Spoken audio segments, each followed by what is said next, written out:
Olá, eu sou Danilo, aluno do curso de Letras, Português e Inglês da Universidade Estácio de Sá. Esse é meu PCC de História da Educação.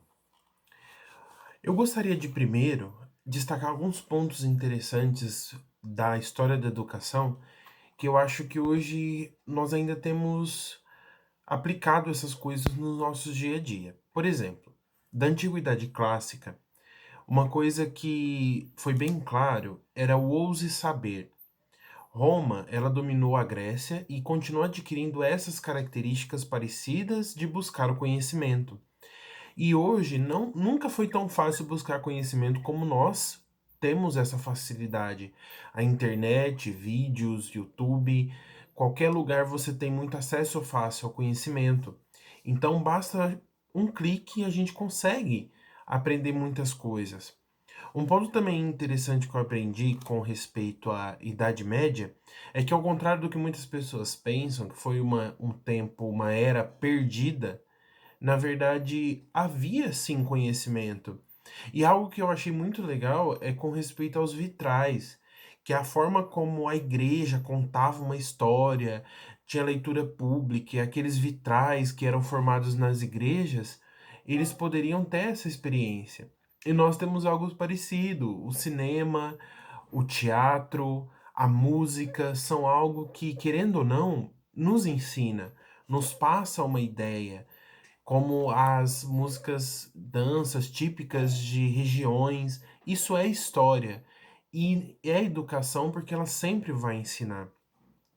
Com respeito ao Renascimento, é interessante a quebra de paradigmas. Já era um momento em que a igreja não tinha total poder sobre o ensino, mas eles tentavam valorizar o papel do homem. Até teve as reformas protestantes, e eles estavam tentando, nessa época, padronizar a educação.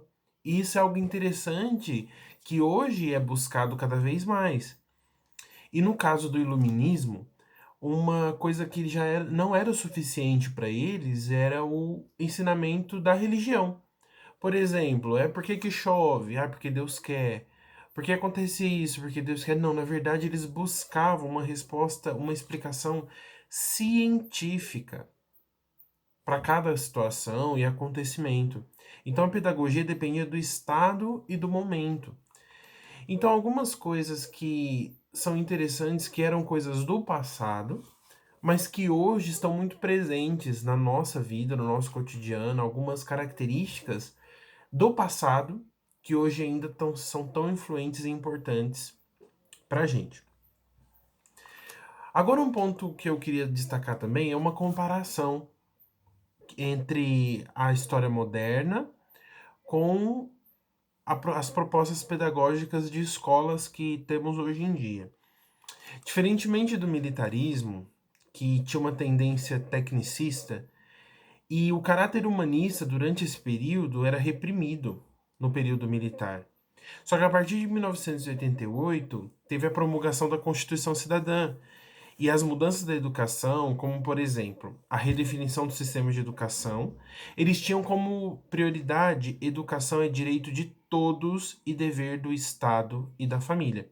E teve uma figura importante de Darcy Ribeiro, que ele junto com outras pessoas, outros educadores, eles pensavam em estruturar uma nova LDB.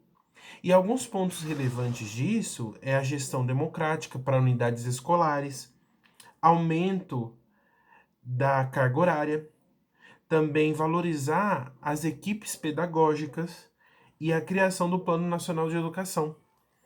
Então, durante a minha pesquisa, eu encontrei uma escola, na verdade, eu busquei essa escola, essa proposta pedagógica dela, é a ETEC Pedro Badran, daqui da minha cidade. Inclusive foi onde eu concluí meu ensino médio. E era uma escola que eu tenho uma lembrança muito boa dela. E eu queria usar ela como exemplo do processo pedagógico. E eu entrei aqui e vou citar algumas coisas que eu achei muito interessante. No começo do processo pedagógico, ela já mostra que o objetivo é a educação ser o objetivo de todos. E isso é um ponto interessante, que está junto dessa Constituição Cidadã que eu citei agora há pouco. E alguns pontos importantes nesse projeto político-pedagógico que eu gostaria de destacar é, por exemplo, tem uma parte aqui quando se fala do TCC, da conclusão de curso, dos ensino técnico que também tem nessa escola, eles não têm o objetivo só tecnicamente, tecnicista ali, mas eles falam a respeito da técnica de ensino e aprendizagem, de também do professor não ser o ponto central da educação, não ser o ponto mais importante, mas ele focar, incentivar a pesquisa, a formação de um sujeito crítico e autocrítico, atuante e construtivo. Então, achei isso muito interessante, esse objetivo do ensino-aprendizagem focado no aluno, na pessoa que está aprendendo, e por meio de trabalhos, por meio de feira. É muito interessante também, olha, que aqui fala da metodologia mais adequada para cada curso. Por exemplo, alguns projetos que eu acho muito particulares e muito interessantes aqui é, é com respeito também à exposição. Tem exposição tecnológica, que chama Expo Padrão, que é a oportunidade da pessoa mostrar na prática tudo que ela tem aprendido. Também quando fala da recuperação.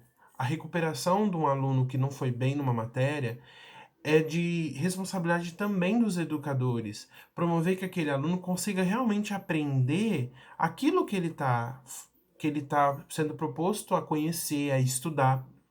Também projetos sociais da escola, né? Arrecadação de leite para o Hospital de Amor, que trata pacientes com câncer, campanha do agasalho, trote solidário para juntar alimento para ser doado. Então, eu achei bem interessante assim a proposta deles de realmente colocar o aluno centralizado no aprendizado. E também não só em gerar uma nota, mas também realmente aprender aquilo e colocar aquilo em prática. Então, esse é meu PCC de História da Educação. Espero ter explicado bem o que eu entendi. E, como diz, a educação é o direito de todos.